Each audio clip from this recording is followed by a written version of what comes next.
hola a todas, hola a todos. Estamos muy contentos de iniciar este programa. ¿Qué está pasando en Independencia? La primera propuesta audiovisual, el primer programa en este canal digital Independencia Ciudadana. Estamos transmitiendo en vivo desde el Laboratorio Ciudadano La Paz 482, este es el lugar de innovación ciudadana de la Municipalidad de Independencia. Y estamos muy entusiasmados porque es un programa que va a tener entrevistas, va a tener talleres de oficio, va a tener una cápsula musical, cápsulas de historia, etc. Estamos muy emocionados y les queremos invitar a que se metan a nuestras redes sociales, a que compartan el contenido, a que nos sigan, a que nos comenten y que nos propongan qué más quieren ustedes ver acá como contenido de nuestro nuevo canal. Así que esta es la bienvenida, este es el primer capítulo, esperamos que sean muchos más. Les recordamos que este programa está auspiciado por Enel Distribución, así que le agradecemos mucho a Enel Distribución y sobre todo a Buen Día Diseño, que se encarga de las gráficas, las transiciones, el contenido audiovisual que hace que sea mucho más lindo este programa. Y en la primera parte del programa vamos con un breve bloque noticioso de la Comuna de Independencia. Así que sin más preámbulo, comencemos. Aquí van las noticias. Vamos.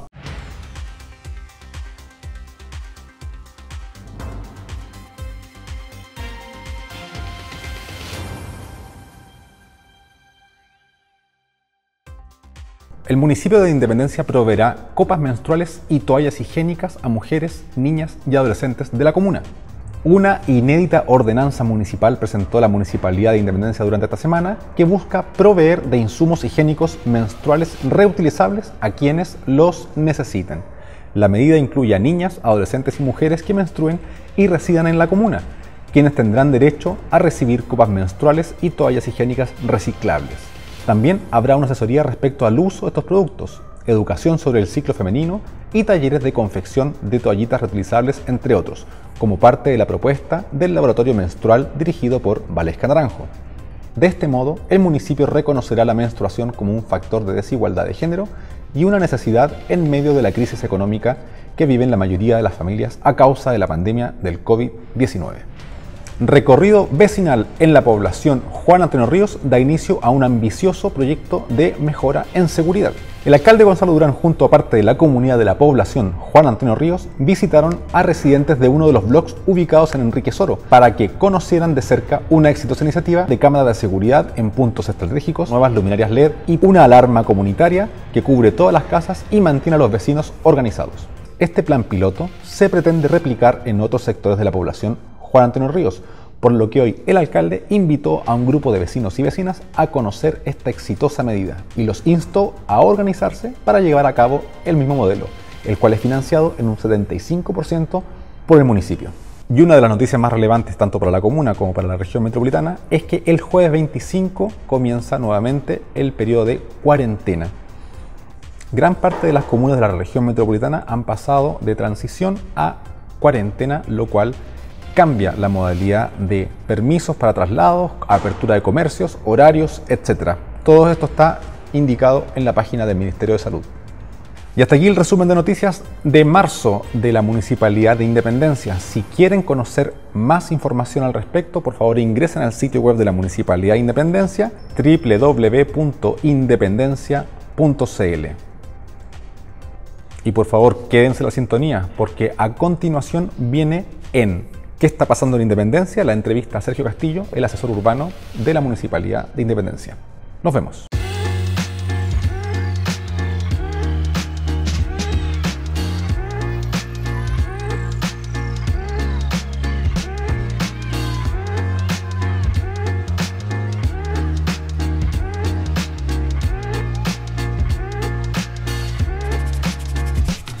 Hola, bienvenidos, bienvenidas. En la entrevista de hoy nos encontramos con el asesor urbano de la Municipalidad de Independencia, don Sergio Castillo. Sergio, muchas gracias por estar acá con nosotros. Muchas gracias a ti por la invitación. ¿Cómo está ahí? Bien, súper. Qué bueno. Oye, estamos haciendo estas entrevistas porque queremos conocer más a fondo el perfil de las personas que trabajan en la Municipalidad de Independencia y sobre todo en un área tan importante como es el urbanismo y la planificación urbana. Entonces, tú como asesor urbano te vamos a hacer las preguntas relativas al tema y la primera, la más simple, la más directa. ¿Para qué sirve un asesor urbano en una municipalidad? Ya, es una incógnita. Mira, en realidad hay una definición legal respecto al asesor urbano. Todas las comunas que tienen más de 50.000 habitantes deben tener, por ley, un asesor urbano. Y las materias que le competen al asesor urbano básicamente son mantener actualizados los instrumentos de planificación, el plan regulador, que la gente conoce normalmente, y prestar asesoramiento al alcalde y a los concejales respecto a temas de desarrollo urbano. Eso es como estar vinculado al Ministerio de Vivienda, al Servio y a otros organismos de los cuales depende la ciudad, ¿no es cierto? O la coordinación de la ciudad. Eso es lo que dice por ley. Pero básicamente los asesores urbanos se involucran también en todos los proyectos que tienen que ver con desarrollo urbano, proyectos estratégicos dentro de la ciudad, como los desarrollos patrimoniales, como las grandes avenidas, etc. De alguna manera se mantienen actualizado al alcalde, ¿no es cierto?, en la información de lo que está sucediendo como ciudad. Y además desarrolla proyectos también, en el caso nuestro, en las comunas más pequeñas en realidad, desarrolla labores como de proyectista, de proyectos urbanos. Eso es lo que hace al asesor urbano y su equipo, que es asesoría urbana.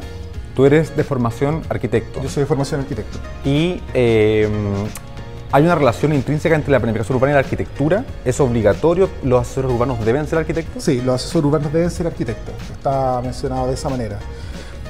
Mira, hasta hace unos años no había una preparación formal para la planificación urbana. Entiendo que hoy día la Universidad Católica entrega el título de planificador urbano. Eso es como lo que ocurre en el resto del mundo. No es necesario ser arquitecto para dedicarse a la planificación urbana. En todas partes del mundo, los geógrafos, antropólogos, sociólogos y arquitectos e ingenieros en transporte se desarrollan labores de asesoría urbana, haciendo el símil a Chile, en planificación para gobiernos locales. Pero en Chile la ley estipula que son arquitectos los que se encargan de la asesoría urbana. ¿Tú cuando llegaste acá a Independencia, primero, cuándo fue? ¿Cuándo llegaste a Yo llegué el año 2000, a fines de 2012, en 2013 ya comencé como asesor urbano. ¿Y con qué te encontraste en ese momento en la Independencia? Independencia es una encrucijada. Yo venía asesor urbano de la comuna de Maipú. La comuna de Maipú es una comuna gigante, son más de 600.000 habitantes, lo cual hace que sea una comuna que tiene problemas de ciudad. ¿No es cierto? Entonces, toda la problemática está vinculada a un super territorio que además tiene la mitad de su territorio es rural. Entonces ahí hay un trabajo distinto. Y al llegar a Independencia, una comuna súper acotada en el centro de Santiago, uno pensaría que había muchas más cosas solucionadas. Pero la verdad es que no contaba con asesoría urbana y no había un equipo desarrollando planificación urbana para Independencia. O sea, antes de ti no había asesor urbano en Independencia. Entonces estaba esa situación, que para mí es lo que te digo yo, la encrucijada, como una comuna en pleno centro de la ciudad no tiene planificación urbana. Ya, eso era extraño. Había un funcionario que se encargaba, en la medida de lo posible, de mantener las cosas ordenadas, pero obviamente no era su rol. Entonces no estaba empoderado. Eso ocurrió en Independencia, a la vez que Independencia es una comuna muy joven, una comuna creada en el año 90, ¿no es cierto? Y que recibe toda su planificación urbana de lo que quedó de otras comunas, o sea, de parte de Santiago, Conchalí y Renca, que esos planes reguladores que afectaban, o esa planificación que afectaba ese territorio, era la comuna de Independencia. Entonces era una especie de puzzle entre distintas normativas y distintas visiones. Qué complejo, porque una comuna que tú dices, una comuna nueva, como comuna, pero una comuna cuyas edificaciones y trama urbana es muy antigua. Claro, en fondo es un territorio muy antiguo, una comuna muy nueva, administrativamente muy nueva, pero con mucha historia, con mucha identidad de la época de la fundación de Santiago. Oye, ¿qué consecuencias ha tenido? Porque me llama mucho la atención que no haya habido asesoría urbana antes. ¿Qué consecuencias, qué pasa en una comuna cuando carece de asesoría urbana? Bueno, las consecuencias, las más fáciles de entender o las más visibles, tienen que ver con la edificación en altura. O sea, comunas como esta, que tienen un grado de interés para las inmobiliarias, terminan siendo una suerte de campo libre, ¿cierto?, para la especulación inmobiliaria. Eso es muy fuerte, pero además para la construcción desmedida. No pongo tela en juicio si acaso la edificación en altura es buena o mala. Me parece que la densificación es correcta, pero acá todos los parámetros eran libres: la altura libre, la densidad libre, la constructibilidad libre. Entonces cualquier aberración podía construirse porque la normativa lo permitía. O sea, eso era lo primero, y da paso a lo que hemos conversado en otra oportunidad, al famoso extractivismo, ¿cierto? O sea, una superproducción de edificación en altura o de vivienda que no va acorde ni a los barrios ni a las situaciones reales de una comuna como esta, con tanto patrimonio vivo, digamos. En ese sentido, ¿han habido consecuencias de eso porque son más o menos que ya ocurrieron y que son un poco inevitables porque alcanzaron a aprovecharse de esa ausencia normativa. Exactamente. Y eso es muy difícil de explicar a la gente que no tiene en realidad por qué saberlo, pero el proceso... Pero que deberíamos explicarlo. Claro, el proceso de un permiso de edificación, uno debe respetar la normativa que se le entrega en el momento en que la solicita un proyecto. Eso es el momento del anteproyecto que uno conoce al arquitecto. Cuando ingresa ese proyecto como anteproyecto y si mantiene todos los parámetros de correcciones, de revisiones, la dirección de obras municipales, pero cumple con los que se le entregan en ese momento, ese proyecto está vigente. Independiente si uno modifica después la planificación y dice no quiero más edificios al final. Debo respetar las informaciones previas, en fondo, los certificados de informaciones previas, con la normativa que se entregó ese documento. Y aparecen estos edificios que después de haber modificado el plan regulador en el año 2014, siguen apareciendo edificios con normativa que ya no es vigente, digamos. Ahí mencionaste algo, hubo una modificación entonces del plan del 2014, claro. Me imagino que nos contabas que te habías encontrado con una comuna que no tenía asesoría urbana y que tenía estos problemas que algunos los podemos ver hasta el día de hoy.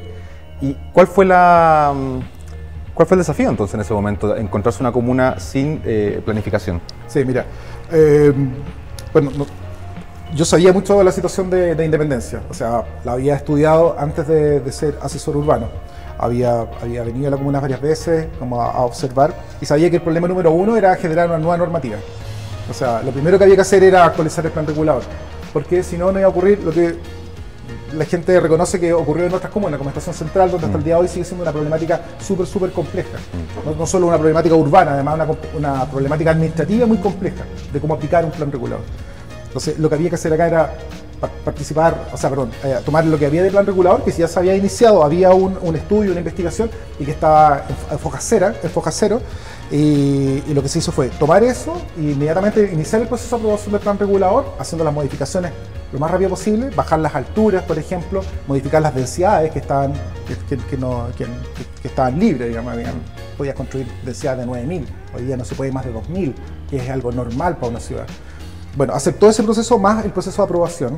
Tuvimos mucha suerte de que en el ministerio había gente que entendía nuestra problemática. Entendía que si esto no sucedía ahora, podía haber un serio problema en un territorio como este. Entonces, las aprobaciones fueron rápidas, muy expedito, las conversaciones fueron muy bien acogidas. ¿Ya? El alcalde tuvo una participación increíble, entrevistándose con cuantos seremi o ministros fuese necesario. Eso es, en el fondo había un conocimiento dentro de la administración que llegaba de que había que actuar rápido. ¿Ya? Y lo principal fue, inmediatamente que partimos el proceso de aprobación, congelamos los permisos de edificación. En la área más compleja de la comuna hicimos un congelamiento. Perfecto. Entonces hubo un frenazo. Un frenazo que tenía que suceder súper coordinado. El proceso de congelamiento de los permisos dura un año. O sea, tú puedes aplazarlo, parte 3 meses y luego puedes ir prorrogándolo, pero no puedes prorrogar más eso que un año. Entonces lo que hicimos fue ponernos la meta de tener aprobado un plan regulador en un año, lo cual es una locura. Hoy día en Chile un plan regulador puede demorarse 3 años, 4 años con facilidad en ser aprobado. Entonces dijimos, vamos a tratar de sacar el plan regulador en un año. Para eso tienes que estar todo el mecanismo coordinado. Trabajábamos día domingo, o sea, todos estábamos concentrados en sacar ese proyecto. Oye, pero antes de que me siga contando, porque me parece que tenemos que desarrollar más de cómo se realizó, porque me imagino que hubo participación ciudadana, hubo un tipo de procesos como de involucramiento de la comunidad, pero nos vamos a contar en el segundo bloque, porque el primer bloque llegó al fin y tenemos que hacer una pequeña pausa. Vamos a hacer una mención y volvemos nuevamente con Sergio Castillo, asesor urbano de la Municipalidad de Independencia.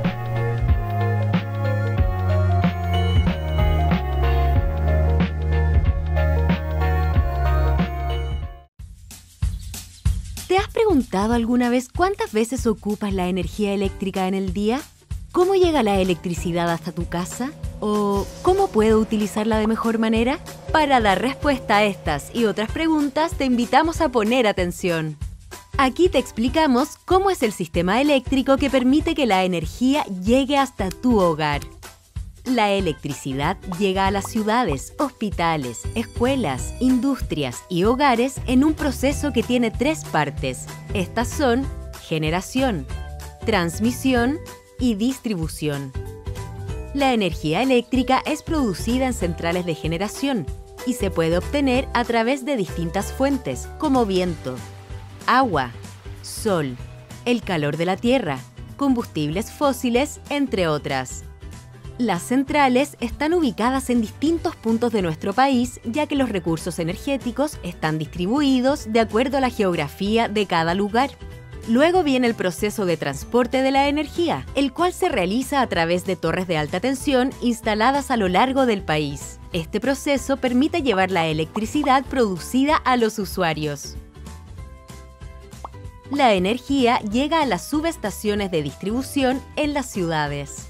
Finalmente, para que la energía sea utilizada por los clientes, las empresas distribuidoras abastecen de electricidad nuestras casas, hospitales, escuelas y calles.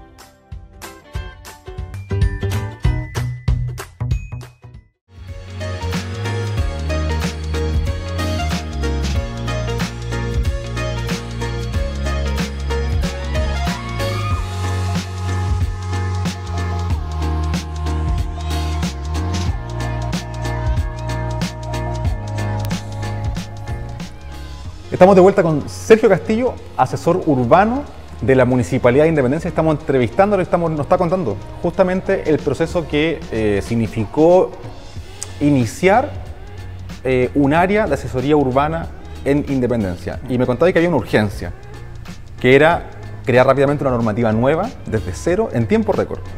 ¿Cómo fue esa maratón? Eso fue una locura. Esa maratón significó tener,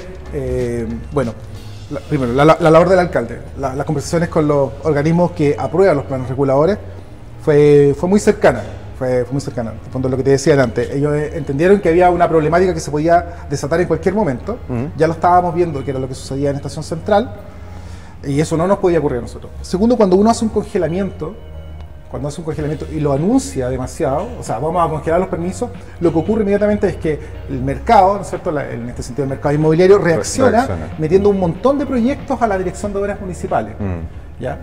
Que ese es el caso que ocurre en Estación Central. Mientras se produce estas modificaciones de plan reguladores, las inmobiliarias reaccionan porque saben que van a venir unas modificaciones que lo van a perjudicar. Que son más restrictivas. Que son más restrictivas. Entonces meten un montón de proyectos. Nosotros logramos frenar esa cantidad de proyectos. Pasaron muy pocos proyectos en esa época, porque también mantuvimos el silencio de que habíamos iniciado el proceso de congelamiento. Pero no nos podía vencer el proceso de congelamiento. O sea, eso tenía que terminarse el congelamiento y tener aprobado el plan regulador de ahí a calzar dentro de un año, porque si no la ventana que se produce permite que otros proyectos ingresen con normativa antigua. Exacto. Claro. Bueno, eso ocurrió. La diferencia que tuvimos entre la aprobación y el congelamiento fueron apenas 12 días. 12 días creo que alcanzaron a ingresar 30 permisos, o ya no recuerdo el número, puede haber sido 30 o menos permisos, alcanzaron a ingresar dentro de esos días y no pudimos, bueno, tú sabes, permisos no se pueden revocar. Exacto, un permiso, para hacerlo como un pequeño resumen, una reseña corta, ¿para qué sirve un plan regulador? ¿Cuáles son sus superpoderes? Sus superpoderes. El plan regulador tiene varias aristas, pero las que más nos afectan, las más que nos damos cuenta de cómo actúan, son las condiciones normativas, que se llaman, las condiciones urbanas, ¿cierto?, que entrega. Son básicamente la altura, la densidad, que la gente no lo entiende mucho, que es la cantidad de personas que podemos meter dentro de un territorio, ¿no es cierto?, a ocupar un territorio.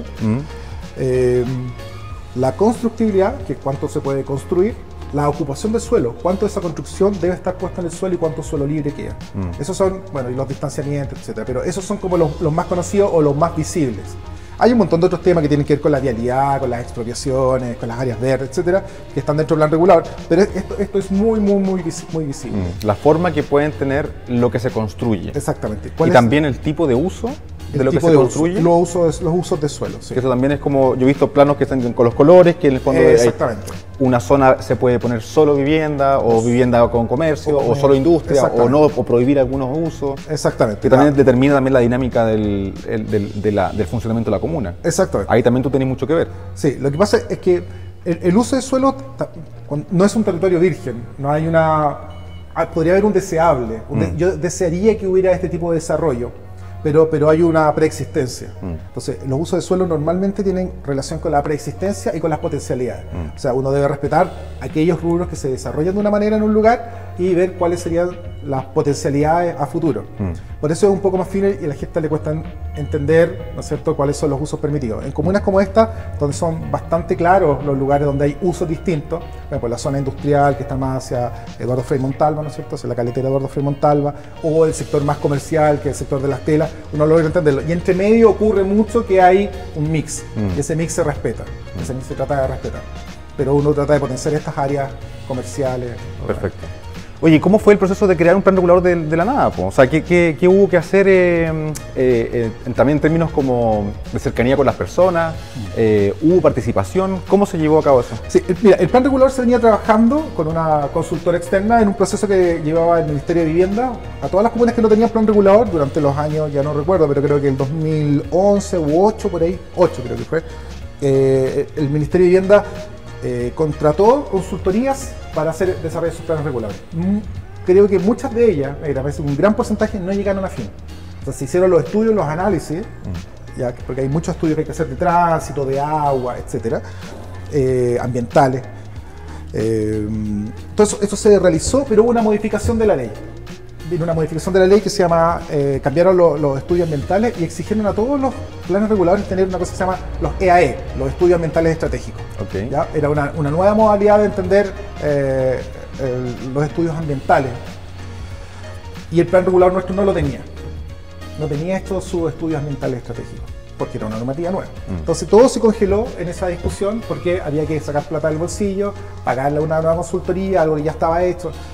Nosotros, en paralelo con el plan regulador, contratamos los servicios de estudios ambientales estratégicos. O sea, eso fue lo principal, porque si no, íbamos a llegar al final, de nuevo sin esos estudios nos iban a rechazar. Así que lo hicimos en paralelo, lo cual la ley lo permite, así que avanzamos en eso. Y había que hacer las participaciones ciudadanas. Perfecto. Hicimos varias participaciones ciudadanas, yo creo que debemos haber hecho 5 o 6 participaciones ciudadanas distintas. Ya se habían hecho más de 8 participaciones ciudadanas en el proceso anterior, por lo tanto le pedimos al Ministerio que las validara, porque no estaba modificando sustancialmente lo que ya se había presentado. Ese proceso fue bastante bueno. Llegaron 300 observaciones aproximadamente, vía carta. Muchas de ellas no se pueden solucionar con plan regulador. Gente que pedía plantar más árboles, por ejemplo, que eso no hay ninguna manera de colocarlo en tu plan regulador. Pero había cosas bien interesantes. Gente que quería que sus barrios no tuvieran tanta constructibilidad o tanta altura. Gente que decía que alguna calle que estaba considerada una superavenida en realidad era una calle bastante menor, que había que cambiarle su categoría. Instituciones como Carabineros, que pedían que a lo mejor incluyéramos dentro del programa seguridad como un uso para poder tener sus dependencias, etc. En el fondo, mucha gente se movilizó en torno. Algunas fueron acogidas porque tenían algún grado de certeza que se podía, otras fueron rechazadas y otras todavía están en estudio, otras todavía están analizándose. Sí, porque, o sea, me acabas de decir que hay personas que podrían decir, quiero que el plan regulador decrete más árboles en una zona, pero claro, como el plan regulador, si fuese un superhéroe, tendría algunos superpoderes y otros no los tendría. Exacto. Como, no sé, Flash corre rápido, pero nos hace invisibles. Entonces, uno no le puede pedir al plan regulador cosas que no puede hacer. Tiene sus límites y eso también es medio frustrante a veces para las personas. Por varias cosas, pero incluso el plan regulador no es retroactivo. Yo, como lo hablamos en el bloque anterior, si tú ya pediste el permiso para construir con una normativa muy permisiva, el plan regulador nuevo ya no lo puede volver atrás, Sí. a menos que sea un permiso legal. Claro. Si es algo ilegal, puedes echarlo atrás. Que lo hicimos en un par de oportunidades, edificios que no cumplían la norma y que ya estaban con permiso otorgado y tuvimos que rechazar esos permisos. Y todavía estamos en... Oye, pero ya, bueno, eso fue el principal para ti, como asesor urbano, el principal desafío, hacer en tiempo récord esto. ¿Esto cuándo se aprobó finalmente? 2014, marzo del 2014. ¿Ya?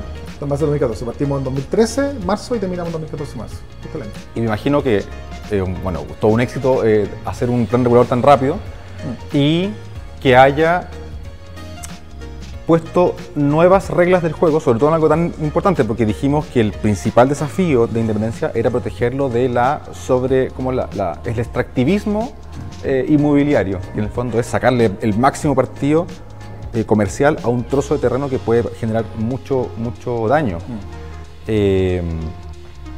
Entonces, pero me imagino que una vez logrado eso, hubo también reacción del mercado, hubo no sé, hay expertos que dicen que si uno se pone muy restrictivo, bueno, entonces el mercado inmobiliario no te va a construir nada y va a hacer que el territorio se transforme en una especie como de museo que envejece y que se deteriora con el tiempo. ¿Es así? ¿Cuál es tu visión como asesor urbano de eso? Sí, sí, mira, hay hartas teorías al respecto,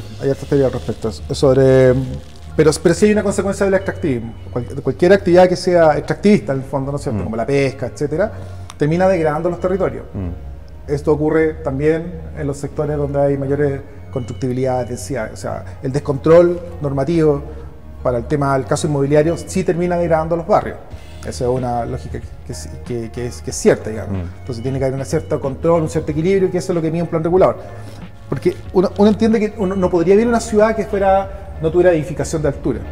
No, porque además hay gente que quiere vivir en un sector y hay que de alguna forma darle la oportunidad de que lo pueda hacer. Y de mantenerse en la comuna, las comunas crecen, los hijos, los nietos, etcétera, aspiran. Y no irse tan a la periferia obligatoriamente. Exactamente. Entonces, obviamente tiene que haber una modificación. Las ciudades van creciendo y lo que hay que poner el ojo, la visión de la planificación es cómo no ir contra los atributos propios de la comuna, ¿no es cierto? Los temas patrimoniales, identitarios, qué sé yo. Pero pudiendo permitir que nueva gente llegue a estos barrios. Eso es una discusión eterna en la planificación y se ha hablado de la ciudad compacta, la ciudad, ¿cierto?, más extensa, etc. Pero en el caso de Independencia teníamos una realidad, que era esta de la superdensidad y la superconstrucción que estaban teniendo las inmobiliarias. Y el plan regulador tenía que poner algún tipo de cota, ¿no es cierto?, cota de término para que esto no sucediera de nuevo, sabiendo que eso iba a alejar a la industria inmobiliaria, que por una parte afecta directamente a las finanzas de un municipio. O sea, mucha de la plata que se utiliza para regar árboles está extraída de los permisos de construcción que entrega la inmobiliaria. Entonces es un círculo. Sí, cierran la puerta de la inmobiliaria, no hay más ingresos en los municipios y esto genera una degradación urbana que era tanto o peor como la edificación de altura. O sea, este es un círculo que puede ser... Y que es un incentivo perverso, porque eso podría hacer que uno se pusiera muy permisivo como normativamente con tal de tener ingresos. Recordemos que los municipios se autosustentan, es decir, obtienen sus recursos de lo que pueden gestionar. Claro. Básicamente, igual hay alguna repartición, pero es menor. Claro. El grueso está como en la capacidad de generar recursos propios. Claro, y si uno dejara fuera el tema de los recursos, decir, mira, en realidad ya obviemos el tema de los recursos, uno esperaría también que una comuna se mantuviera joven, con su población joven, ¿no es cierto?, activa. Entonces uno le interesaría que ofreciera una mejor calidad de vida, una construcción nueva, etcétera. O sea, uno también podría decir que una manera de que la ciudad se mantenga activa, ¿no es cierto?, y por siempre modernizándose, es meter población nueva a sus territorios. En el caso de Independencia teníamos que lograr ese equilibrio. Y ese equilibrio tiene una cosa que es bastante como misteriosa. Es que, tal como dices tú, una vez iniciada la norma, las inmobiliarias reaccionan y se van a la vereda al frente, donde se dan cuenta que pueden extraer mejores recursos o desarrollar sus proyectos sin tanta complejidad. Sí. Es lo que pasa en los países que se ponen con reglas laborales más restrictivas y se van a países donde son más laxos y pueden explotar. Si en el fondo la extractividad también funciona también con las personas, sí, en ese sentido. Exactamente, el mismo fenómeno. ¿Y acá en Independencia qué pasó? Nosotros dijimos, vamos a colocar esta nueva normativa, la cual es bastante restrictiva, era bastante restrictiva, pero hecho los modelos, hecho el análisis, no impedía que una inmobiliaria desarrollara proyectos acá. O sea, podían ser proyectos de 8 pisos, 9 pisos, qué sé yo, y a lo mejor el mercado iba a tener que reaccionar de alguna manera, porque los departamentos iban a ser un poco más caros, iban a mejorar los metros cuadrados. Dijimos, bueno, esa es la jugada, o sea, ir mejorando la calidad de lo que se construye, pero eso tiene ¿cómo decirte?, una reacción que hace que primero las inmobiliarias paran de comprar terreno, paran de desarrollar proyectos y analizan el mercado y por lo general cambian los actores. Aquellos actores que era muy simple construir acá se van, se aburren un poco de esta normativa y ingresan nuevos actores que analizan y dicen, mire, yo creo que también puedo hacer un proyecto bueno. Ese proceso dura aproximadamente 3 años. Y en Independencia es un ejemplo pero calcado de la teoría, porque en el fondo ha realizado el proyecto, se terminan los permisos y al final del segundo año recién empiezan a ingresar los nuevos permisos y ya se activó, y a la altura ya ingresan permisos de edificación bastante menos que antes, pero proyectos ya de edificios de 8 a 10 pisos como máximo, lo que es súper prudente a una ciudad. Esa es la normativa que está quedando vigente actualmente en Independencia. Máximo son 30 metros. 30 metros pueden ser 12 pisos, 10 pisos como máximo, me da la impresión. Entre 10 y 12 pisos aproximadamente, ¿y eso en toda la comuna o hay zonas especiales donde eso ocurre? No, eso es lo otro, uno debería haber partido por ahí. la normativa que permitía construir cualquier cosa era en cualquier lado de la comuna. O sea, toda la comuna antes tenía la posibilidad de construir edificios de altura libre y densidad libre. O sea, toda la comuna está en situación. Hoy día solo un tercio de la comuna permite construcción de altura hasta los 30 metros, que son los 12 pisos, 10 pisos aproximadamente, ¿cierto? Y eso es un tercio de la comuna. O sea, la situación es bastante mejor que la que había hace un momento. Y yo entiendo que hay vecinos que dicen, me están construyendo un edificio al lado y todo esto, un poco por la paranoia de algunos urbanistas, de mal llamar guetos urbanos, a las torres, etc. Con eso, de alguna manera, y distorsionan la realidad. Y distorsionan también el debate y el entendimiento de cómo funciona. Exactamente. Toda esa terminología finalmente empieza a crear una realidad en la gente que no quiere tener un edificio al lado. ¿Ya? Pero no analizan si son buenos vecinos, si aporta algo al edificio, ¿no? Entonces, esa discusión es muy sensible para las comunidades, yo la entiendo. Pero hay que entender que, claro, toda esta comuna está destinada a ser super edificios. Sí, o sea, si no hubiese llegado esta normativa nueva o esta gestión que impulsó esta normativa nueva, todavía sería terreno libre para en todas partes de la comuna construir hasta donde quieras. ¿Cuál era el promedio de antes? 24, disculpa. 24 pisos. 24 pisos. ¿En metros? En metros son 60. Entonces bajamos la mitad. En su máximo potencial es la mitad de lo que había antes. O sea, es bastante relevante. Sí. Sergio, para terminar, ¿cuáles son los desafíos que ves de aquí al futuro en la Comuna de Independencia, en esta nueva realidad? Porque ya obviamente la gestión actual ha modificado las condiciones, se han ido como las inmobiliarias como extractivistas, han llegado empresas que quieren hacer otro tipo y también se ha hecho mucha infraestructura nueva, se ha hecho el Parque Mirador Viejo, se ha hecho los polideportivos, se han mejorado avenidas, ciclovías. ¿Cuáles son los desafíos entonces para esta Independencia como del futuro? Sí, podría decir. Mira, yo creo que Independencia va a un salto en 8 años que yo creo que nadie se imaginaba. ¿Ya? De hecho, escasos estudios y de investigación de muchas universidades y de agrupaciones urbanas, precisamente lo que está ocurriendo en Independencia. Para los que viven acá, a lo mejor es mucho más notorio. No por eso más conforme o menos conforme de lo que se haga. Pero la inversión en Independencia ha sido brutal. O sea, lo que se ha hecho en Independencia en el cambio de plan regulador, que es solamente uno de los temas, pero la inversión pública es muy grande. Yo creo que lo que viene ahora es de esto mismo mejor, más y mejor, pero además conectados. O sea, una de las cosas que me llama mucho la atención de Independencia es que a pesar de ser parte del centro de Santiago, tenía una cierta lógica de funcionamiento como de comuna de la periferia. ¿Ya? Alejada del centro. Alejada del centro. Y no es peyorativo, sino de alguna manera la gente no entendía que era parte del centro y como que todo costaba llegar. Yo creo que una de las cosas interesantes que tiene Independencia es que tiene cercanía a muchas cosas muy interesantes. Por ejemplo, el sistema de parques en torno al río Mapocho. Correcto. Están a 100 y 200 metros de nuestro límite, o sea, está muy cercano. Y tenemos los centros de salud, etcétera, todo lo que tenemos nosotros. Está hablando del Parque Los Reyes y el Parque Forestal. Parque Forestal. A 300 metros lineales está el Parque de la Familia, ¿no es cierto?, el ex Renato Poblete. Ese parque está a 2 pasarelas de nuestra comuna. Es un super parque, subutilizado absolutamente, pero está al lado. Entonces, ¿cómo conectamos la comuna con el resto de la ciudad? Eso yo creo que es un súper desafío. Y lo otro, que es algo que venimos en Canto al Diente hace rato, somos una de las comunas que más ha invertido en patrimonio. Tenemos tres barrios recuperados patrimonialmente. Próximamente, ¿no es cierto?, el Plaza Tacabuco, que estamos hoy día viendo el financiamiento. ¿Cómo conjugar esto con la recuperación patrimonial?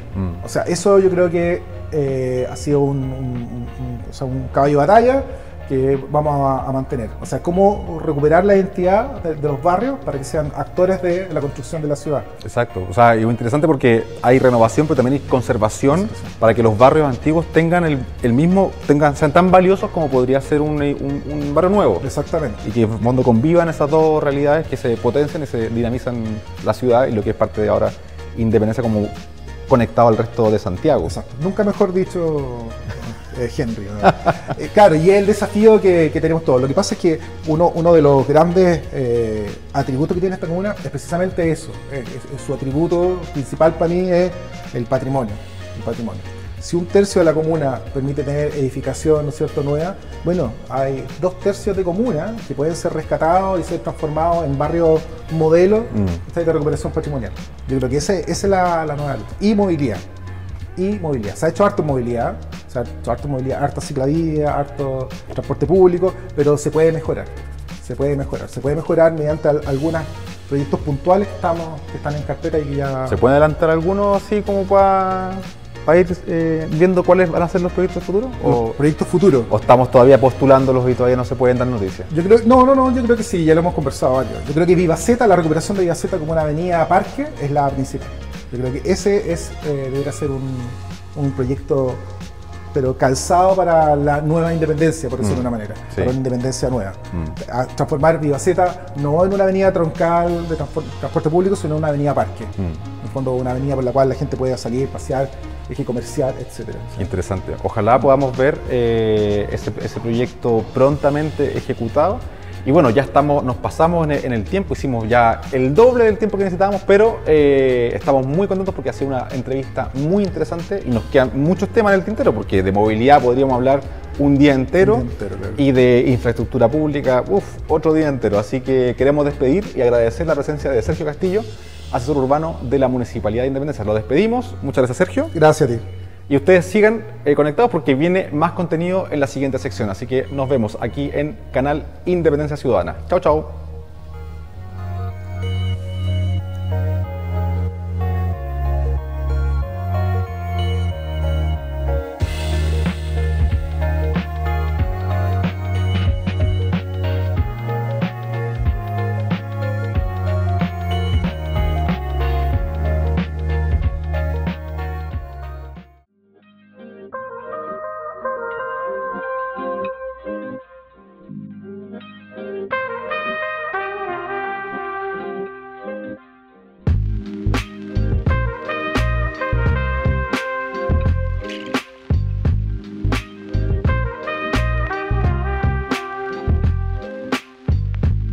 Y bienvenidos a La Paz 482 en el Laboratorio Ciudadano. En esta sección de talleres que residen en La Paz 482 estamos con primera vez con nuestros queridos Lucrecia y Julio de Planeta Musgo. Así que un aplauso para Lucrecia y Julio de Planeta Musgo. Hola. Saluden, por favor. ¿Se escucha su audio? Hola. Sí, por supuesto que se escucha el audio. Queremos presentarle a todo el público lo que hace Planeta Musgo, que es uno de nuestros principales oficios residentes de La Paz 482, que es uno de los emprendimientos de Independencia que está alojando acá, residiendo acá y trabajando acá. Pero quiero que nos cuenten qué es Planeta Musgo, cómo nace y a qué se dedica. No se peleen, por favor. Tenemos que contar nuestra historia personal. Desde qué año naciste tú, qué signo zodiacal son, los colores favoritos, pero nada, cuéntame un poquito. Lucrecia, cuéntanos un poco de Planeta Musgo, ¿a qué se dedica? Mira, la verdad es que nosotros nos conocimos, vamos a contarlo muy rápido, por Tinder. No, realmente, no importa eso. Por Grindr, pero sin querer. No, por Tinder. La cosa es que yo estaba recién egresada de enfermería, terminando recién la U, y conocí a Julio y yo no tenía trabajo, por supuesto, recién egresada, y él estaba con la idea hace mucho tiempo de armar una especie de planta extraña que había visto en un libro que estaba en japonés, o sea, ni siquiera lo entendía. Y estoy contando el resumen, pero máximo. Y intentamos armar uno una vez y funcionó. Le sacamos fotos, lo subimos a redes y la gente empezó a decir ¿cuánto cuesta? Y nosotros no lo vendíamos en realidad, era solo que lo estábamos mostrando.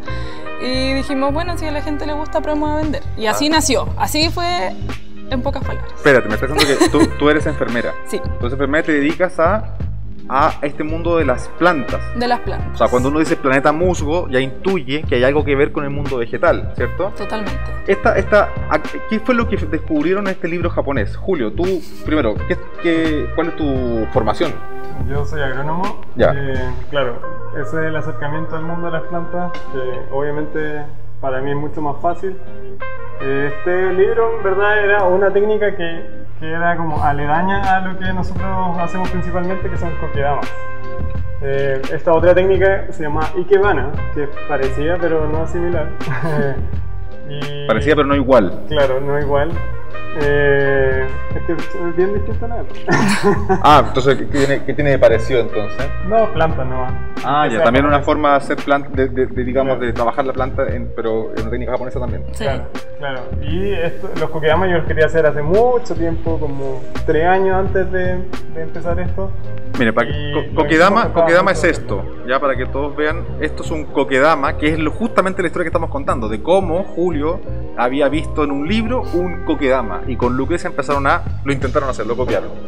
Vamos a mostrar un poquito, este es un Kokedama. Ya, cuéntanos qué es un Kokedama. Dijiste, es una técnica japonesa. Claro, una técnica japonesa que es una bola, como ustedes ven acá, una bola, que recubre un sustrato donde crece la planta. La gracia de esta técnica es que está recubierta de musgo y era como el bonsai barato de los japoneses de hace muchos años. Porque el bonsai era algo predominante para gente como más pudiente, con mayor quizás tiempo para dedicarse a eso. En cambio la gente del pueblo se hacía sus Kokeyama. Perfecto. ¿Y cuál es la gracia? Porque, o sea, ¿qué gana la planta por estar envuelta en esta? Yo sé que Japón no inventó algunas cosas como las cucharas, inventó los cucharones, pero no las cucharas. Entonces me imagino que en Japón no hay maceteros normales, como digamos los que uno conoce, de greda o de arcilla o de plástico. ¿Y esto es un reemplazo de un macetero? Claro, viene actuando como un reemplazo a un macetero. En Japón se usa mucho el musgo para mucho tipo de cosas, para jardines, para el mismo bonsai que lo recubren de musgo, porque allá llueve mucho también, entonces es habitual ver el musgo y lo conocen harto. Entonces el Kokeyama viene a ser un recubrimiento como un macetero que en vez de ser plástico es vegetal. Esa es como la gran gracia. Y además se favorece de las propiedades del musgo, que retiene más agua, que retiene mayormente los nutrientes, que es mucho más decorativo y maleable también. Permite que la planta se mantenga ahí. Esa textura que, claro, que cuando uno escucha Kokeyama cree que es coco. Estoy seguro que todo el mundo te pregunta, ¿esto es un coco? Pero no es un coco, ¿cierto? No. Esto es ¿y por qué es una bola? Ah, claro, el nombre es como koke, que significa musgo en japonés, y dama, que es bola, como Genkidama. Todos saben que es Claro, una bola gigante. exacto. Los que vieron Dragon Ball Z, Claro. Genkidama es una bola una bola, Claro, básicamente. entonces la técnica, por cosas de maleabilidad, quedó redonda, porque es lo más fácil que uno puede hacer en el universo, como la forma redonda. Y queda como más perfectito también, más redonda, etc. Pero, ¿puedo hacer una acotación? Por supuesto. Que favor. los bonsai lo que trataban de hacer, que ahora ya se le puso nombre a esa técnica, es acercar la naturaleza a los interiores. Ah, eso, y claro, yo te iba a preguntar, ¿por qué tiene que ver el Kokedama, que es básicamente la técnica de envolver la tierra y la raíz, con el bonsai, que es más bien cortar un arbolito y hacerlo pequeño? Claro. ¿Por qué decías que uno para las personas adineradas, otro para las personas más pobres? Pero, claro, ¿cuál es la relación entre los dos? Lo que pasa es que el bonsai, como decía Julio, era para la gente con más plata, porque también tenían que tener más conocimiento en términos de tratar las raíces, manipularlas, porque los bonsai son plantas que finalmente quedan enanas. Claro. Y lo que hacen es poner una maceta en general bajita, Mm. recrear como si fuera la naturaleza, por lo tanto, musgo, cubriendo el sustrato, cubriendo toda la maceta, y después crece el arbolito. Ah, también involucra musgo el bonsai. Empezaron a ocuparlo porque imita la naturaleza, porque era tal cual, tomarlo de un lugar y ponerlo en el otro, solo que dentro de un templo o una casa, donde sea. Ya, perfecto. Por lo tanto, la gente común y corriente que no tenía esos conocimientos para manipular las raíces y las plantas, lo que empezó a hacer es darle un espacio confinado a las raíces con el mismo musgo, y ese espacio pequeñito hace que la planta crezca un poco más lento, sin sea, tener más conocimiento. ya. Solo eso. Perfecto. ¿Se Entonces, entiende? estamos pensando que en ambos casos el factor común es el musgo. Es el musgo, digamos. Bueno, acercarse a la naturaleza, pero a Por través del supuesto. musgo. El musgo es súper importante, veo que en el Kokeyama, y por eso ustedes se llaman Planeta Musgo. Sí, porque otras veces también nos ha pasado que hemos estado con niños y ven esto y dice, parece un planeta. Ah, claro, es un planeta hecho de Es un musgo, que planeta, también tiene total. esa... Claro, no había hecho la... Sí. Y ahora están con su tienda acá en La Paz 482, con un invernadero y con una tiendita. Eso es súper importante para que vengan a conocer el emprendimiento de Planeta Musgo acá a La Paz 482. ¿Tienen redes sociales? Por supuesto. Estamos en Instagram, planeta-musgo, Tenemos página web que es www.planetamusgo.com. Lo vamos a poner aquí, está apareciendo. Exacto. Y en Facebook también somos Planeta Musgo. Sí. Entonces tenemos Instagram, Facebook, una página web, Tinder, me dijeron al comienzo también. Eso ya lo eliminamos porque ya eliminado, por si ya no se dieron cuenta, no. A menos que salga, seguimos juntos. nos quedamos por ahí. Muy bien, muy bien. Y nada, yo creo que tenemos que saber más sobre las propiedades del musgo. Sí. Nosotros nos interesa mucho ver mucho más de este amiguito acá, el kokedama, así que vamos a dejar esa información para capítulos posteriores, así que nos vemos próximamente en otro encuentro con Planeta Musgo aquí en el canal La Paz 482. Así que chao, nos vemos.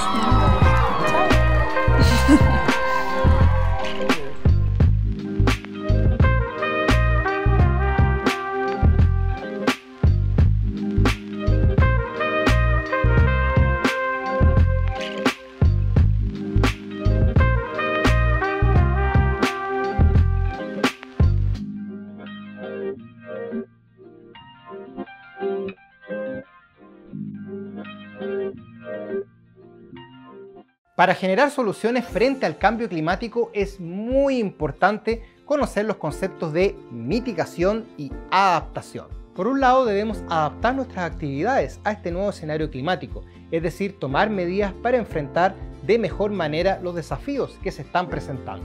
Por otra parte, debemos mitigar el impacto de la emisión de gases de efecto invernadero. Hay actividades humanas que inevitablemente tendrán un impacto en el medio ambiente.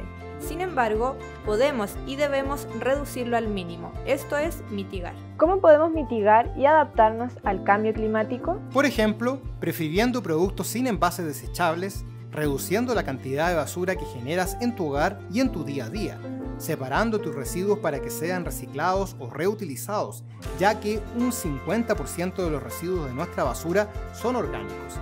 En Chile generamos un promedio de 1,68 kilos de basura diarios por cada habitante.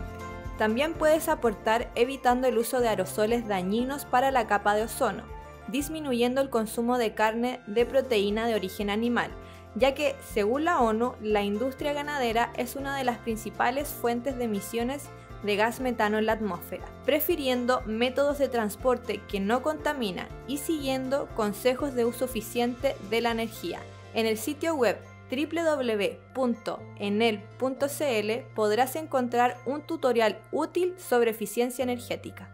Y no olvidemos la importancia de regenerar y cuidar nuestras áreas verdes. ¿Sabías que un árbol absorbe 1 tonelada de dióxido de carbono durante su vida? Esto nos permite cambiar nuestros hábitos y dejar atrás la cultura de lo desechable para producir y consumir de manera más sostenible. Los vertederos y la basura son un tema muy relevante en torno al cambio climático.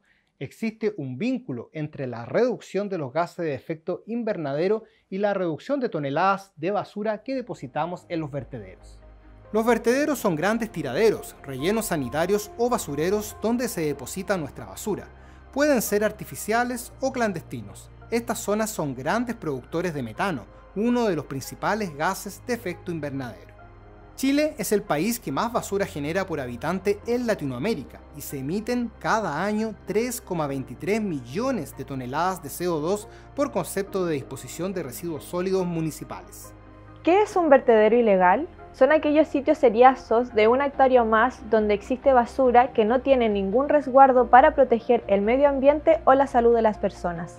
Mientras que los microbasurales son aquellos de menos de 1 hectárea, donde se deposita basura de forma periódica o eventual, sin tomar los resguardos necesarios para proteger el medio ambiente y la salud de las personas. La diferencia con los rellenos sanitarios es que estos son los únicos lugares autorizados para recibir la basura, donde se aplica un tratamiento especial para reducir el impacto ambiental. Aquí les contamos dos excelentes noticias. Los microbasurales y los vertederos ilegales podemos recuperarlos, habilitando áreas verdes. Por otro lado, tú también puedes aportar a reducir la cantidad de basura en los rellenos sanitarios.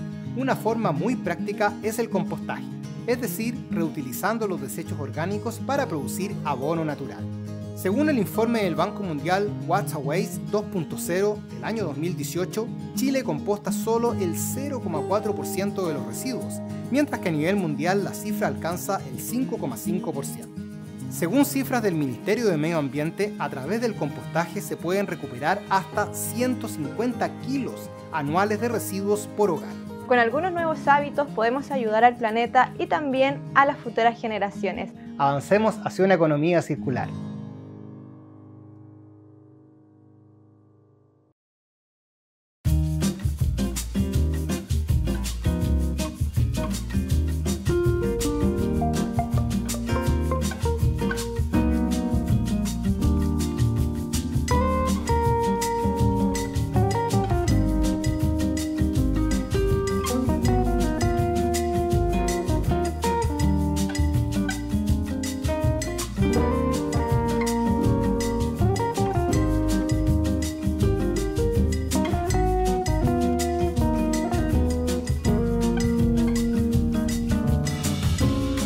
Hola, les damos la bienvenida. Estamos en la cápsula de Historia de Independencia junto al historiador y docente Dante Figueroa. Bienvenido. Muchas gracias por estar acá. No, muchas gracias a ti por la invitación. Un gusto, un placer estar acá conversando historia en el día de hoy. Estamos súper contentos porque tenemos dentro del programa una sección dedicada exclusivamente a la historia de la comuna, a la historia como de la zona de la Chimba. Y así que es un tremendo agrado tenerte acá. Y en cada capítulo vamos a tener una cápsula. Pero antes de hablar de la historia, quiero saber un poco tu labor en la municipalidad, porque yo sé que tú eres vecino, pero además trabajas en la municipalidad. ¿Qué haces tú acá? Sí, mira, yo soy historiador y soy encargado de patrimonio de la Corporación de Cultura y Patrimonio Independencia, que como tú sabes todas las corporaciones a partir del 2014 se crean, y yo llevaba un poquito antes de la corporación, llevaba trabajando unos proyectos, había presentado unos proyectos justamente como vecino, cuando empieza la primera administración, el primer año de la administración del alcalde. Y ahí manifiesto mi interés, digamos, de rescatar un poco lo que es la historia oral, y se realizó un trabajo, un FNDR, trabajando fundamentalmente en algunas unidades vecinales, rescatando la historia oral de los vecinos en aquel entonces. Perfecto. Y bueno, y de ahí en más, digamos, al final terminé trabajando como encargado de patrimonio. Tú estás trabajando en la Corporación de Cultura, en la corporación, lo que conocemos hoy día como Independencia Cultural, claro. Perfecto, y tú eres el encargado de patrimonio. Encargado de patrimonio, claro. Y ahí, bueno, empezamos a desarrollar un poco lo que yo tenía llevaba ya como un año y medio más o menos en aquel entonces, estoy hablando de 2013. Yo había empezado final del 2011, comienzo del 2012, tratando de recopilar lo que era la historia del barrio, digamos, de todo el sector norte, fundamentalmente la Chimba, y bueno, y tenía harto material que había ido recopilando, y empecé a trabajar con la historia oral de los vecinos y sistematizando lo que había, que bueno, a pesar de ser un barrio tan importante, uno cree que hay mucho escrito, pero de verdad te das cuenta de que digamos, un periodo importante de la historia de lo que es, bueno, estas comunas del norte, ¿cierto? Como lo que era antes acá Santiago Norte, o la Chimba, Recoleta, Independencia, por supuesto. Yo me atrevería a decir que por lo menos hay 100 años de historia que son desconocidas. O sea, uno se queda en la colonia, se queda en el periodo, no sé, en la colonia misma, siglo XVIII, siglo XIX, pero lo que es siglo XX, prácticamente un desconocimiento absoluto y una falta de trabajo sistemático. Además, una falta de trabajo sistemático, tirón de oreja para los historiadores que no han tenido un mayor interés. ¿Y por qué crees tú que ha pasado eso? Yo diría que ha pasado eso porque a ver, el historiador es muy particular y siempre se ha preocupado mucho de los temas políticos y sociales. La historia se ha ido a la historia política y la historia social, en los últimos años sobre todo. Pero lo que es una corriente un poco más europea de la historia de las mentalidades, o ver un poco la historia oral, ha sido siempre como el pariente pobre. Yeah. De hecho, la historia oral, como las fuentes orales a veces como fuentes de captar información, son menospreciadas por los historiadores, las cuestionan bastante porque, no sé, la fuente oral se tiene que contrastar muy bien y a veces puede llevar a errores. Sí. Pero efectivamente... desde el punto de vista como más científico, como claro, evidencia es más débil. Claro, porque, no sé, por contar solamente un detalle, alguna vez hablaba con una vecina y me decía, yo vi pasar, me decía, a Salvador Allende, y yo le preguntaba la edad a la vecina y no cuadraba con la época que Salvador Allende, pero era que la mamá le había contado, entonces, claro, a veces los recuerdos son difusos, y si te vas solamente por el recuerdo sin contrastar eso, claro, puedes cometer errores. Claro. Pero de todas formas, hay trabajo serio en historia oral y es una buena fuente que obviamente los antropólogos la utilizan, los sociólogos, los antropólogos sobre todo, la utilizan mucho más, pero a mí me parece que es fundamental rescatar la historia oral y contrastarla con fuentes primarias que sí existen en la prensa escrita, en las revistas de época, pero claro, es un trabajo de verdad hormiguita, o sea, son horas y horas y horas, que es básicamente lo que he hecho yo, bueno, personalmente y también desde la corporación, de tratar de rescatar poco a poco los inmuebles, donde los arquitectos han hecho, yo diría que los que hicieron la pega acá fueron algunos arquitectos que le interesó el territorio, vinieron a sistematizar, pero desde la historia muy poco, y uno ha tenido que ir rescatando eso y armando como una especie de puzzle que nos ha permitido, yo diría, en cuántos años, ya casi en 7 años, avanzar bastante a lo que era, no sé, el 2012, que acá no había prácticamente ni siquiera el texto escrito, ni siquiera habían cosas muy generales, o sea, lo que casi todos saben,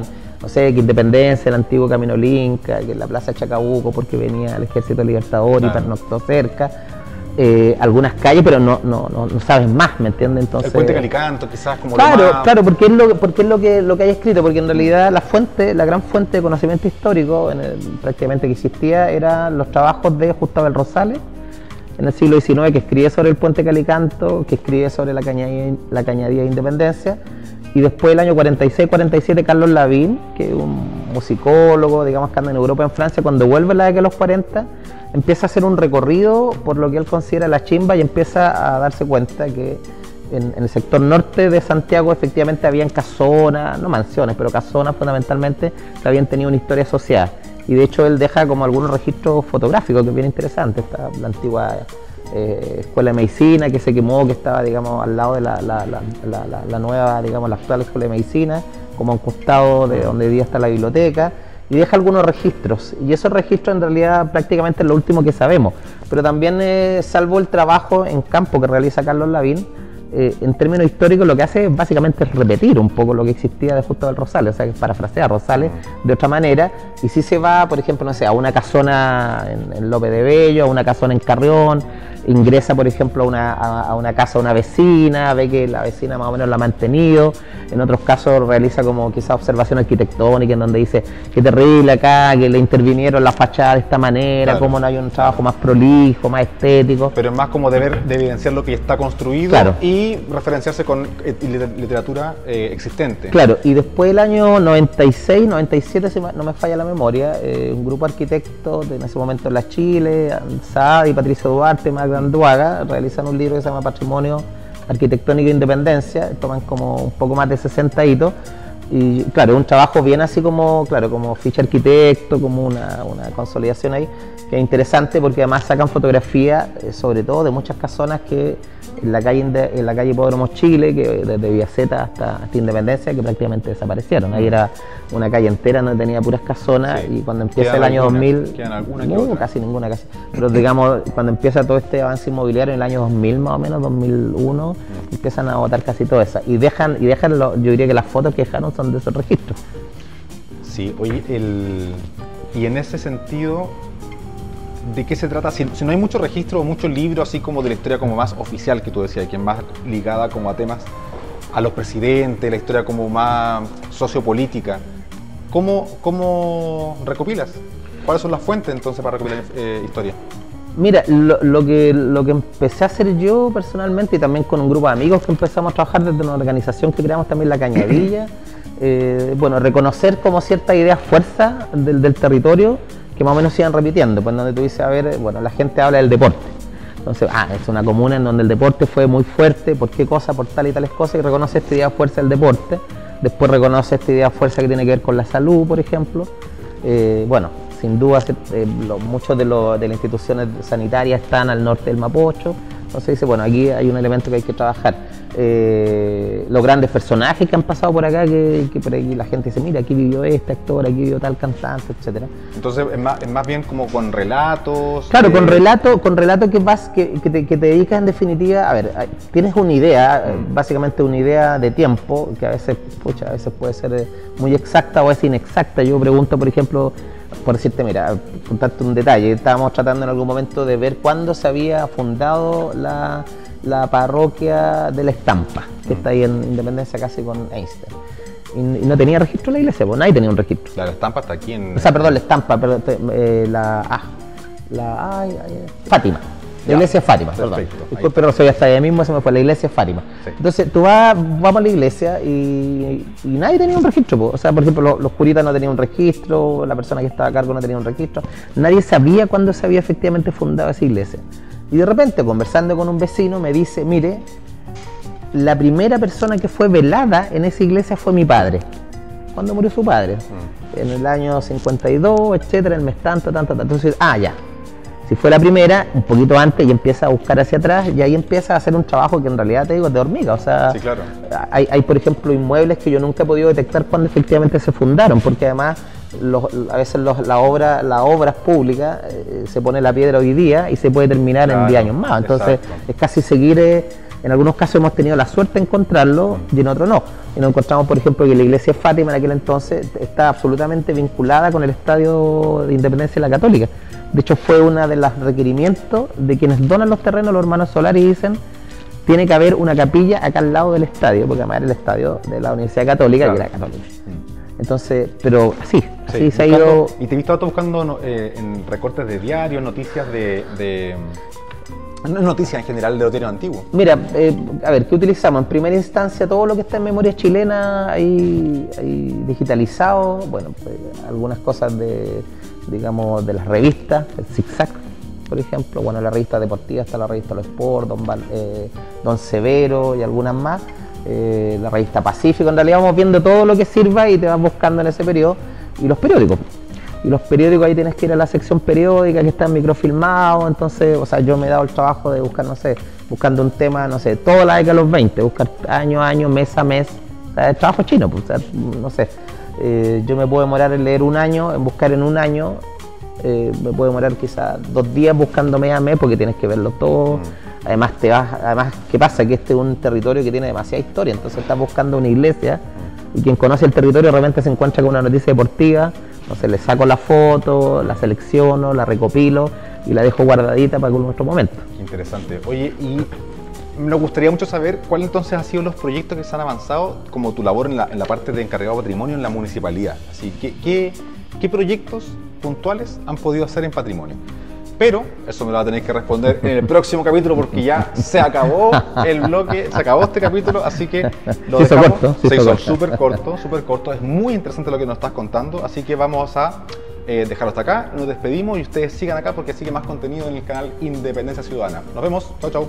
Chao, chao, cuídate.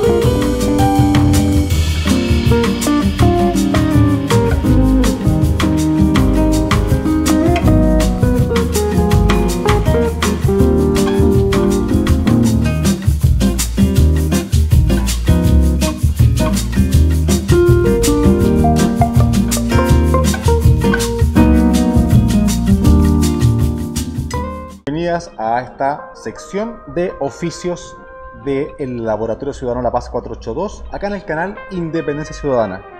Estamos conociendo a los oficios que residen acá en La Paz 482 y esta vez nos toca hablar de gráficas, de impresión, de tinta, de serigrafía. Y para eso vamos a tener acá a nuestro querido Cristian Yáñez de Flúor Natural, así que bienvenido. Pasa por favor un aplauso para Cristian Yáñez, que se va a sentar acá al lado mío. ¿Cómo está el audio? ¿Cómo estás, audio? Sí, ¿se escucha bien? Sí. Va a tener que hablar más fuerte.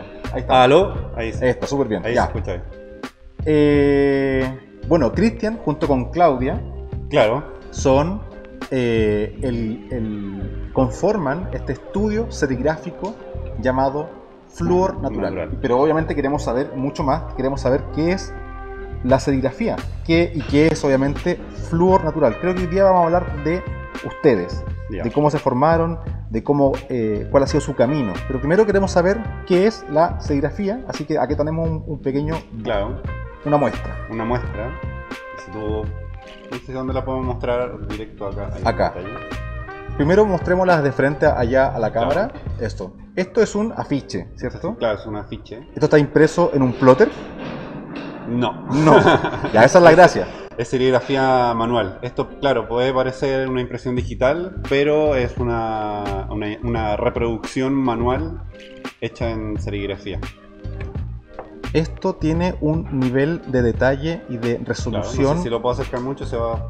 Sí, no, pero está bien ahí. Pero tiene un tremendo nivel, además, además de la calidad gráfica del diseño, Claro. tiene un nivel que acá ustedes lo pueden ver en la cámara, pero también lo veo yo en vivo, que es de resolución infinita. Como Claro. no se alcanzan a ver tanto no se alcanzan a ver los píxeles como en una No. impresión, por ejemplo. No, porque cada color es como una plasta que tiene su diseño y se van uniendo. cada Esto uno de es estos como colores. pintura, es más similar a la pintura. Claro, es pintura.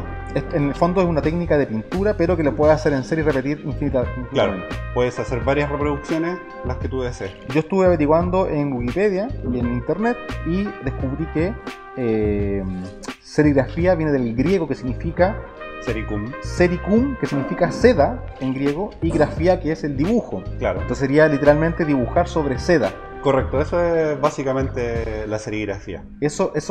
Bueno, vamos a conocer más adelante, paso a paso, en detalle, cómo ocurre esta magia de pintar a este nivel de diseño y cómo se puede pintar repetidas veces el mismo boceto. Pero Claro, eso vamos a es la empezar por lo introducción. más básico hasta llegar a esto. Es como tratar de llegar al nivel máximo Claro.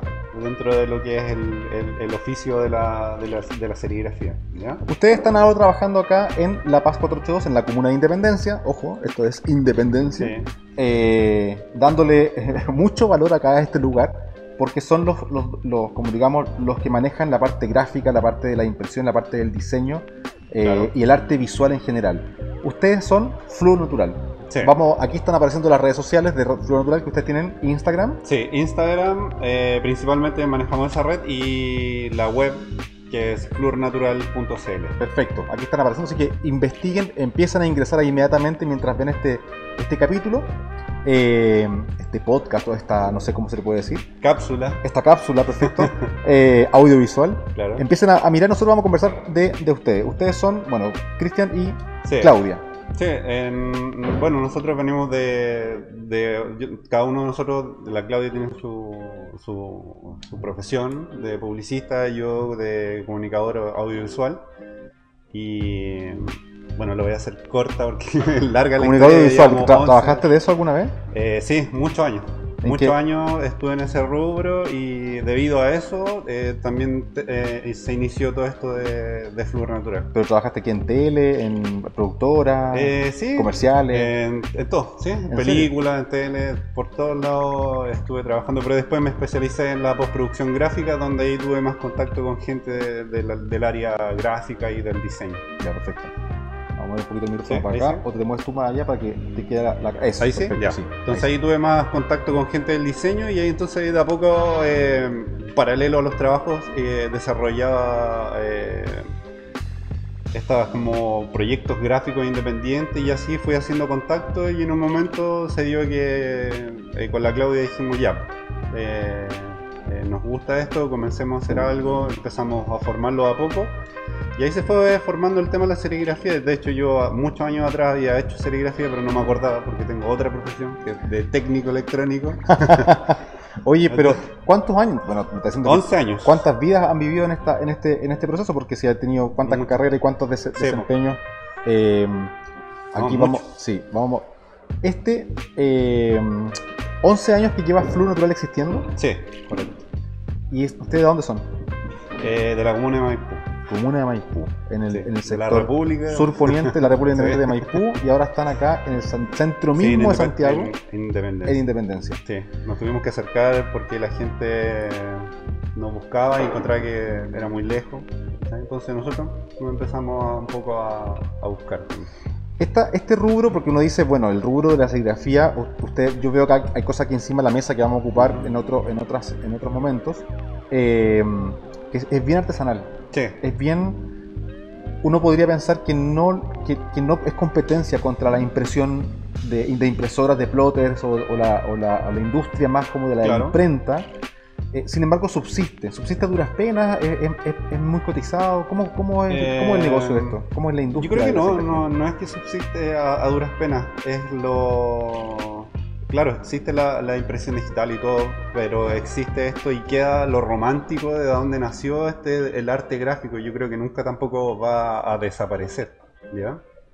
Lo que sí hay que aprender a querer y como también estudiar esto de este oficio, porque es un oficio demasiado antiguo. Sí. Que se remonta así como a la China. Sí. De hecho estaba viendo como la palabra, como el origen es griego, y en Egipto ya existía como esta cosa de pintar en seda, y poner como stencils en seda, echar pintura sobre ello y estampar.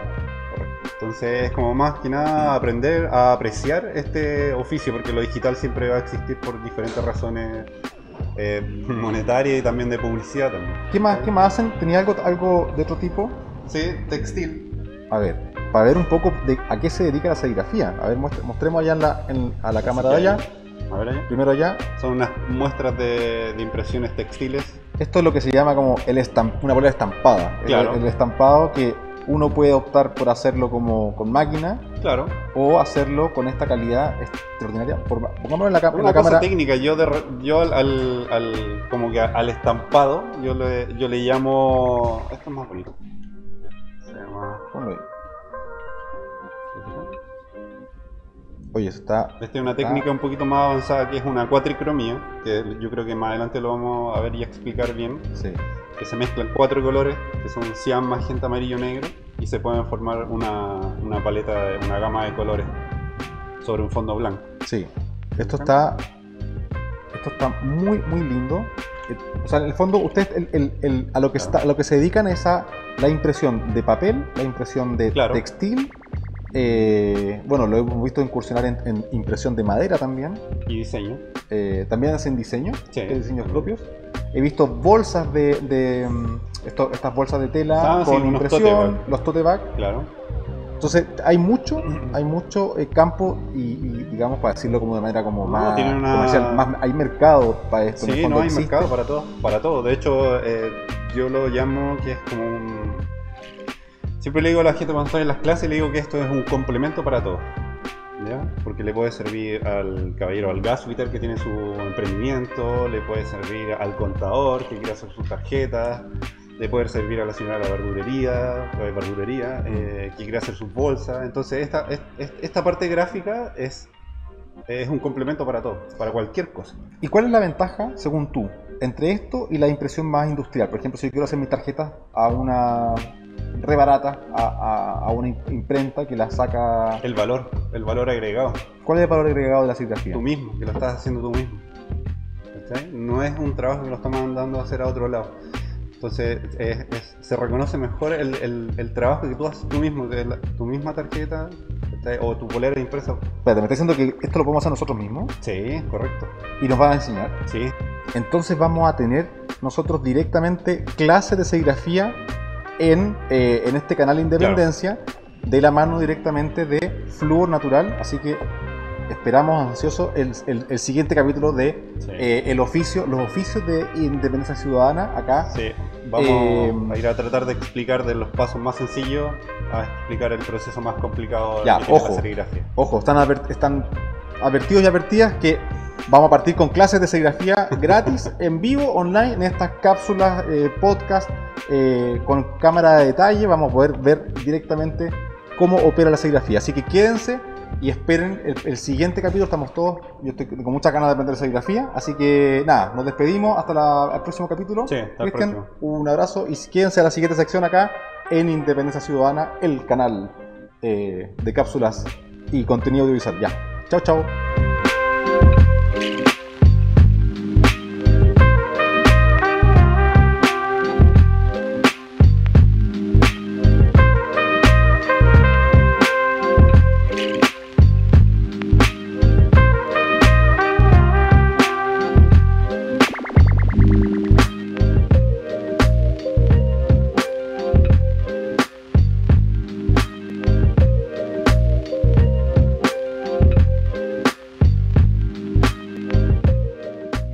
Se llama Quédate conmigo.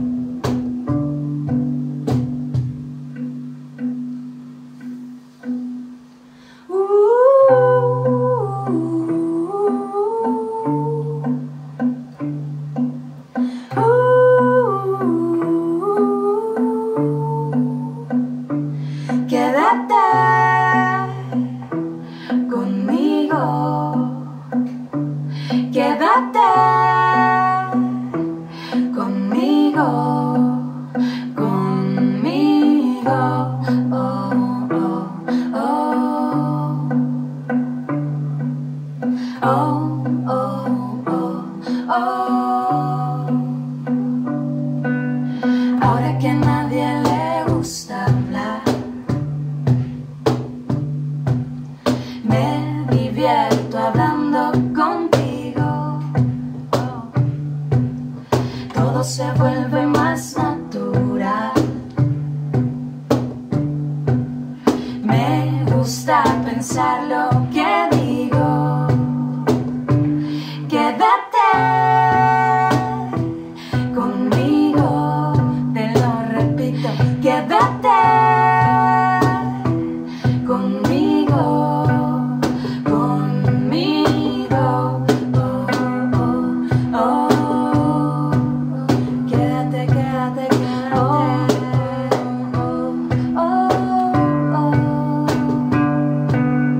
Me gusta cómo se ve la ciudad rayadita, desde el cerro a medio camino. Yo sé bien que tú te quieres quedar, oh sí. ¿Qué dirán después los amigos? Quédate conmigo, te lo repito. Quédate conmigo, conmigo. Oh, oh, oh. Quédate, quédate, quédate. Oh, A ver, Daniela, ¿cómo dice? no te vayas, imaginemos una playa. Quédate, sirena, el rito existe. Ahora por ti mi vida resiste a la luna nueva, a las estaciones, a los asesinos que llaman ladrones. Seremos viajeras por los continentes. Oh, iremos de fiesta con la vida, iremos de fiesta con la muerte. Y dime qué vas a hacer después y después. Yo no tengo nada que hacer, yo no tengo nada. Y dime qué vas